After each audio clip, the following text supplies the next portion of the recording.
Hello दोस्तों, मैं Rahul Rawal channel में आप लोग का स्वागत है। चलिए, प्रॉफिट लॉस की हम बात कर रहे थे, आगे स्टार्ट करते हैं।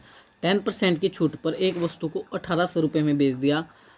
बेचकर एक दुकानदार ने 200 रुपये का लाभ प्राप्त किया। कितने का प्रॉफिट कमाया? 200 रुपये का। यदि उसने बिना छूट के बेचा होता तो लाभ का प्रतिशत हमें पूछ रहा है। सबसे पहले जो गिवन उस पर बात करें, 10% की छूट। देखिए, अगर कोई वस्तु, कहाँ से शुरुआत करोगे आप? मान लो कोई वस्तु आप लोगों ने 100 रुपये की कोई वस्तु थी, किसी का मार्क प्राइस 100 रुपये था, उस पर 10% की अगर आप छूट दे देते हैं, 10% तो आप निकाल ही लोगे, 1 0 काटोगे 100 का तो 10 रुपये आएगा। 100 रुपये की वस्तु थी, 100 रुपये मार्क प्राइस था, उस पर 10% की छूट दी, 10 रुपये की छूट दी, तो आप कितने में सेल करोगे? 100 में से सर 10 घटा दो, 90 रुपये में। कितने में सेल करोगे? 90 रुपये में। क्वेश्चन में कितने में सेल कर रहे हो? देखो, 1800 रुपये में। 10% की छूट पर वस्तु को 1800 में बेच रहे हो, आपको वैल्यू गिवन है 1800। हमारे अकॉर्डिंग कितने में सेल किया है? ये सेलिंग प्राइस ही तो आया आप लोग का 90 रुपये में। कितने में की? 90 रुपये में। मल्टीप्लाई 100 कर दो। जैसे मल्टीप्लाई 100 करोगे आप लोग तो क्या आ जाएगा आपके पास? मार्क प्राइस आ जाएगा वस्तु का। तो 1 0 से 1 0, 9 दूनी 18, 20, तो 2000 रुपये। तो मार्क प्राइस आ गया 2000 रुपये की, मार्क प्राइस आ चुका है। अब उसने बोला है, उसने ये बोला आप लोगों को, आगे अगर चले, बेचकर उसने 200 रुपये का लाभ प्राप्त किया। कितने का प्रॉफिट कमाया सर? 200 रुपये का प्रॉफिट कमाया। अब एक बात बताओ, ये जो 2000 रुपये आया है आप लोगों के पास, ये तो आपका क्या है? मार्क प्राइस आया है, ठीक है। और सेलिंग प्राइस भी आपके पास पड़ा है। क्वेश्चन में ध्यान से देखें, सेलिंग प्राइस कितना है सर? 1800 रुपये। कितने की थी? कितने बेची थी वस्तु? ये रही 1800 रुपये में बेची थी। और प्रॉफिट ये रहा 200 रुपये। प्रॉफिट कितना है? 200 रुपये। क्या आप यहाँ से कॉस्ट प्राइस नहीं निकाल सकते? बिल्कुल निकाल सकते हैं कॉस्ट प्राइस। या भूल गए? मैंने बताया था सेलिंग प्राइस के साथ प्रॉफिट हमेशा माइनस होता है। ये मैंने फार्मूला बताया, देखो आप फिर अटक जाओगे। मैंने आपको ये फार्मूले बता रखे, आपको याद रखने चाहिए। कॉस्ट प्राइस के साथ प्रॉफिट हमेशा प्लस करना, कॉस्ट प्राइस के साथ लॉस हमेशा माइनस करना। बार बार ये चीज़ बच्चों को बोलता हूँ। और इसका उल्टा हो जाएगा, सेलिंग प्राइस के साथ प्रॉफिट हमेशा माइनस हो जाएगा और सेलिंग प्राइस के साथ लॉस हमेशा प्लस हो जाएगा।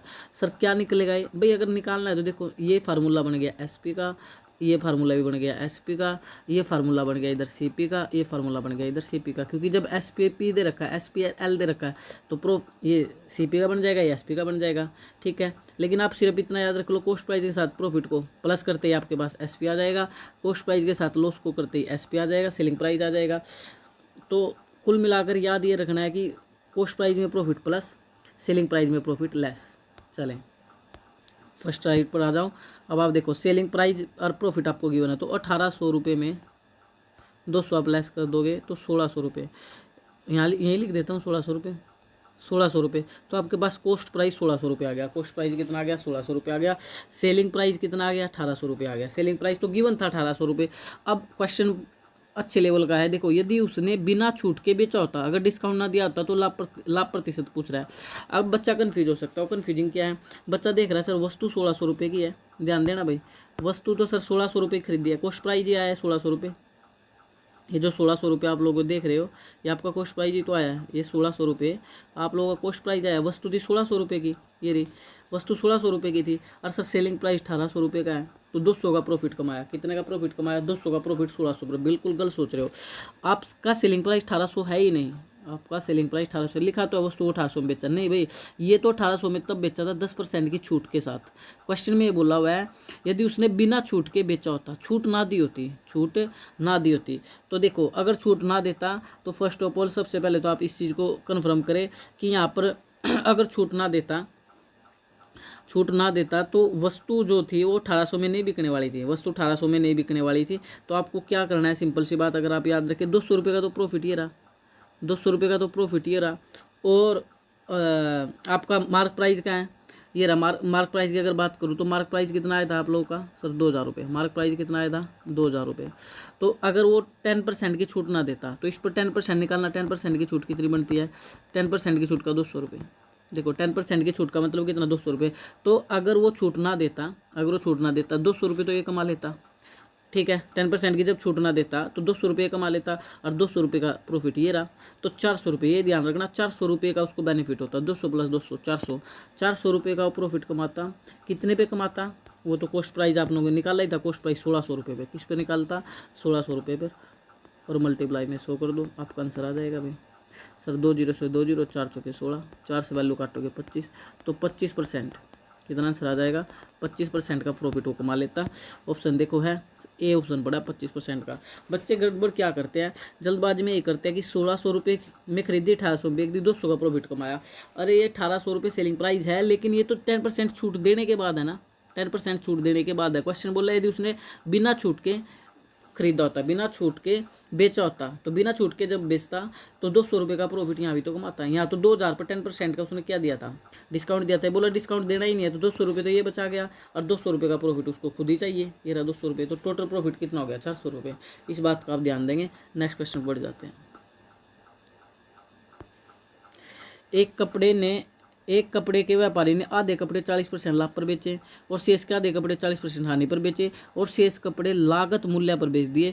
संपूर्ण सौदे में उसे कुल कितने का लाभ या हानि हुई है। देखिए सारे के सारे क्वेश्चन प्रीवियस एग्जाम के उठाए हुए हैं, जो कि बार बार रिपीटेड है, एक बार नहीं कई बार क्वेश्चन ये आए हुए हैं, तो मैं इनको लेकर सीरीज में आ रहा हूँ। देखिए इस क्वेश्चन को अगर ऐसा क्वेश्चन आपको दोबारा देखने को मिलेगा तो डायरेक्टली फार्मूला है विट्रिकली, एक्स मान कर तो काफ़ी लंबा हो जाएगा और समझ भी नहीं आएगा। इसमें क्या करें डायरेक्टली, ऐसी स्टेटमेंट होगी, आधे कपड़े 40% लाभ पर बेचे, शेष के आधे कपड़े 40% हानि पर बेचे और शेष कपड़े उसने किस पर बेच दिए, शेष कपड़े लागत मूल्य पर बेच दिए। तो आप डायरेक्ट क्या काम करें, इसका डायरेक्ट फार्मूला होता है, जो वैल्यू दे रखी है उनकी मल्टीप्लाई करनी। सर कैसे, आधे कपड़े 40% लाभ पर, तो आधे का मतलब 1/2 और 40% का मतलब सीधा 40% ही लिख दिया आप लोग, प्लस फिर इसने क्या काम किया, शेष के आधे, टोटल कपड़ा एक मानना था उसके आधे, तो उसका आधा करोगे तो 1/2। अब कितना बचा हुआ था सर, एक में से आधा घटाओगे, आधा बचा हुआ था, शेष के आधे, तो 1/2 बचा हुआ था आपके पास, यही तो वैल्यू बची थी 1/2 भाई। एक टोटल कपड़ा एक था, उसके आधे कपड़े, इस एक के आधे कपड़े तो आप लोगों ने क्या कर दिए, सेल कर दिए। कपड़ा कितना बचा, आधा और बचा। अब इसने बोला जो बचा हुआ था कि शेष के आधे, ये 1/2 का भी आधा करोगे, 1/2 का भी जब हाफ करोगे तो कितना आएगा सर, 1/4। कितना आएगा, 1/4। तो ये बोल रहा है कि शेष कपड़े कि शेष बचे कपड़े, सॉरी यहाँ पर दें, बचे शेष के आधे, तो शेष के आधे ये था शेष 1/2, इसका आधा 1/4, तो 1/4 की यहाँ बात करें। शेष के आधे 40% हानि पर बेच दिए, कितने पर बेच दिए, 40% हानि। जैसे 40% हानि होगी तो आप लोग क्या लगा लोगे सर, माइनस। क्या लगा लोगे, माइनस, हानि में माइनस लगाओ। और शेष बचे कपड़े, अब शेष कपड़े कितने बचे हैं, शेष कपड़े कितने बचे, आपके पास हाफ थे, इसके शेष कर दिया, 1/4 ही बेच दिया, तो इसके शेष कितने बचे हैं, 1/4 और बचे हैं 1/4 को प्लस करोगे 1/2 ही आएगा। समझ आ रहा ना, यहाँ पे ये कन्फ्यूजिंग मत करना कि शेष के इस हाफ का जो आधा होता है, हाफ का आधा 1/4 और जो बच गया वो भी कितना बचा, 1/4। ये आप कैलकुलेट कर लेना, फिर दिक्कत नहीं होगी। अब देखें, अगर मैं अभी इसको आगे कर देता हूँ, एक बार इसको रफ कर देता हूँ ना, फिर कैलकुलेशन हो जाएगी हमारी, ये आपको समझ आ जाना चाहिए। चले वाओ, ठीक है। अब इसने फिर क्या बोला, शेष के आधे, 1/4 ही बचा है, शेष बचे कपड़े 1/4 ही बच गए थे, बचे लागत मूल्य पर बेच दिया। भाई एक बात बताओ, अगर आप किसी कपड़े को लागत मूल्य पर बेचोगे, यानी आपने 100 रुपये का कपड़ा खरीदा और 100 रुपये में बेच दिया, तो क्या आपको कोई प्रॉफिट होगा, नहीं सर, 0 का प्रॉफिट है। तो शेष के आधे उसने किस पर बेच दिए, लागत मूल्य पर, इसलिए इसकी मल्टीप्लाई 0 से करेंगे। किससे करेंगे, 0 से करेंगे। इस चीज़ का आपको ध्यान देना है, किस चीज़ का सर आपको ध्यान देना है, कि आप हमेशा इस चीज़ का ध्यान दें क्वेश्चन के अंदर, कि हमेशा आपको मल्टीप्लाई करनी है लाभ परसेंट से, ठीक है, लाभ परसेंट से या हानि परसेंट से, जो भी आपको होगा उससे मल्टीप्लाई करनी है उस कपड़े की, जितना कपड़ा आप लोगों ने सेल किया है। तो यहाँ पर कॉस्ट प्राइस भी बचा है, इसलिए 0 से मल्टीप्लाई कर देंगे। और बटे आएगा टोटल कपड़ा, बटे कितना आएगा, टोटल कपड़ा। टोटल कपड़ा तो आप लोगों ने एक ही मान रखा है, इसलिए बटे एक ही चलेगा, इसमें कन्फ्यूजन नहीं होना आप लोग को। टोटल कपड़ा एक मानना था, तो टोटल कपड़े से आप डिवाइड कर देंगे। तो अब जब इस कैलकुलेशन को आप करने लगेंगे, जब आप इस कैलकुलेशन को करोगे तो सर 1/2 का 40% निकालो, परसेंट भी आपका हट जाएगा, कोई जरूरत नहीं है परसेंट की भी, आपको डायरेक्टली आप परसेंट हटा देना। तो इसका 1/2 का जब 40 करोगे तो कितना आएगा सर, करके देखना, 2 से काट दो, 2 दूनी 4, 20, ये तो आ गया 20%, ठीक है। और इसका 4 से काटोगे तो 10%, 4 एकम 4 एकम 10, क्योंकि नीचे एक है वो तो हट ही जाएगा, प्लस माइनस 10%। और जब 0 की मल्टीप्लाई किसी करोगे आंसर क्या आएगा, 0। तो 20% में से 10% गया, कितना आंसर आ गया, 10%। कितना गया, 10%। 10% इज राइट। 10% प्लस का है तो 10% लाभ होगा, 10% क्या होगा, लाभ होगा। एक लाइन में सिमट जाएगा क्वेश्चन। आपको थोड़ा ये फार्मूला याद रख लेना है कि जितने कपड़े आप सेल करोगे ना उसी से आपको मल्टीप्लाई करना है। मान लो 40%, आधे कपड़े 40% पर बेचे तो आधे की मल्टीप्लाई 40% से कर दो, प्लस फिर शेष के आधे कपड़े, जो शेष के आधे कपड़े का मतलब क्या है कि जो आपने एक कपड़ा मानना था उसका आधा आप बेच चुके तो आधे बचे, उस आधे का भी आधा करोगे तो क्या आएगी वैल्यू, 1/4, 1/4। ये कितने बचे, 40% आने पर, तो इसलिए 40% आने से क्या कर देंगे, मल्टीप्लाई। फिर बोल रहा है शेष बचे कपड़े, शेष बचे कितने हैं सर, अब 1/4 ही बच गए हैं। और ये लागत मूल्य पर बेचे, लागत मूल्य का मतलब कि आपने जितने में खरीदे उतने बेच दिया, नहीं 0 रुपये का प्रॉफिट परसेंट होगा, आपको 0 का ही तो होगा प्रॉफिट परसेंट। हमेशा मल्टीप्लाई प्रॉफिट परसेंट 100% से करनी है, बटे आएगा टोटल कपड़ा, वो तो हमेशा वन ही लेकर चलोगे आप क्वेश्चन के अंदर। तो आप इस कैलकुलेट कर ले जाओगे तो 10% प्रॉफिट आएगा, 10% profit is your right answer. चलिए नेक्स्ट क्वेश्चन बात करते हैं। एक दुकानदार अपनी चीज़ों का अंकित मूल्य उनके लागत मूल्य से 15% अधिक रखता है, लेकिन उस पर 20% की छूट भी देता है। उसकी शुद्ध हानि कितनी होती है, उसको शुद्ध हानि कितनी होती है, तो इस पर बात करते हैं। देखें,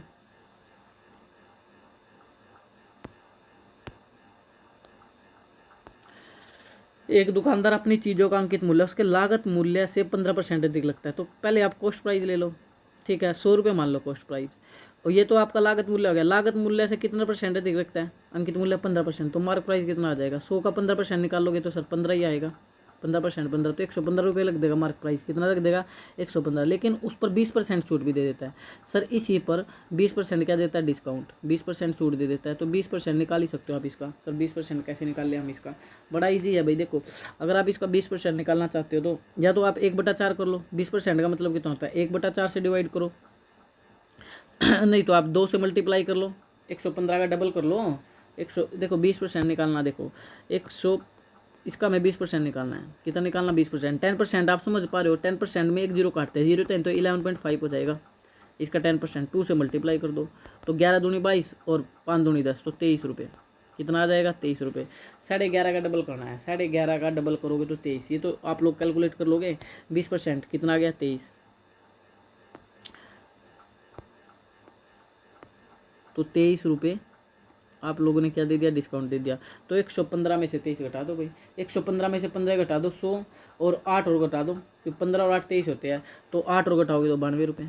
घटा पाओगे आप, ये कैलकुलेट कर लोगे सर, बिल्कुल हो जाएगा। 115 में से 23 जाएगा तो 92 रुपये। अब ये बोल रहा है कि बताओ शुद्ध हानि कितने की हुई। अब कपड़ा देखें, ये जो आया पहले कॉस्ट प्राइस, लागत मूल्य, मार्क प्राइस के बाद आप लोगों ने 92 रुपये में सेल कर दिया, 92 रुपये में तो बेचा भाई। 115 रुपये का कोई कपड़ा था, उस पर मार्क प्राइस 115 था उस पर आपने 20% के डिस्काउंट दे दिया। तो 20% डिस्काउंट देने का मतलब क्या है, 23 रुपये का डिस्काउंट दे करके आपने आपने को जो कपड़ा था 92 रुपये में सेल कर दिया। तो कपड़ा खरीदा कितने में था सर, 100 रुपये में, बेचा कितने में, 92 रुपये में। तो 100 से 92 में कितने का लॉस हो गया सर, 8 का। यानी 8 जितने का लॉस होता है 100 पर तो उतना ही % आएगा, तो 8 का लॉस हुआ, तो डायरेक्ट आंसर कितना आ जाएगा, 8%। 8% इज योर राइट आंसर। कर सकते हो आप लोग, तो आप इसको डायरेक्ट कर सकते हो। और वैसे इसको फ्रैक्शन में करके भी हम कर सकते हैं भाई, फ्रैक्शन में भी अगर आप करना चाहें तो उससे भी आपका हो जाएगा क्वेश्चन। बट ये सबसे बेस्ट रहेगा जब सिंपली परसेंटेज दे रखा है, 15%, 20%, तो ज़्यादा अच्छा ही है। अगर आप परसेंटेज में करना चाहते हो तो देखो, उससे मैं बता देता हूँ आप लोगों को, उसमें कैसे होगा एक लाइन में, अगर आप उससे करना चाहे तो। मान लो कपड़ा आप लोगों ने एक दुकानदार अपनी चीज़ अंकित मूल्य 100 रुपये मान लो, अंकित मूल्य, कॉस्ट प्राइस 100 रुपये था, उस पर 15% अधिक रखता है। एक दुकानदार अपनी चीज़ का अंकित मूल्य उसके लागत मूल्य से वाली लाइन को पकड़ना होता है भाई, से लागत मूल्य से। तो लागत मूल्य, कॉस्ट प्राइस 100 रुपये मानेंगे, सॉरी लागत मूल्य 100 रुपये मांगा, उससे 15% अधिक रखता है। 15% की फ्रैक्शन क्या होगी, 100 में जोड़कर 115/100, 115/100 कर दो, ठीक है। ये क्या आ गया, मार्क प्राइस आ गया, क्या आ गया, ये मार्क प्राइस। और इस पर 20% छूट देता है। 20% छूट का मतलब होता है सर 1/5, 20% छूट का मतलब होता है 1/5, 1/5। तो या तो आप 4/5 कर लो, नहीं 20% की छूट का मतलब 100 में से 20 घटाओ, 80/100, 80/100 आप ये कर लो, 80/100। अब आप काट लो, आपका डायरेक्ट आंसर आ जाएगा, 2 0 से 2 0, 1 0 से सर 1 0, ठीक है। अब पॉइंट लगा लेना भाई यहाँ पे, और क्या करोगे, नहीं तो कैलकुलेशन हुई चली जाएगी वैसे तो। काटो, चलो 2 पे काटो, 2 पंजे 10, 2 चौके 8, 5 से इसको काट लो। 5 से जब इसको काटोगे तो 5 दूनी 10 और 5 23, और 23 चौका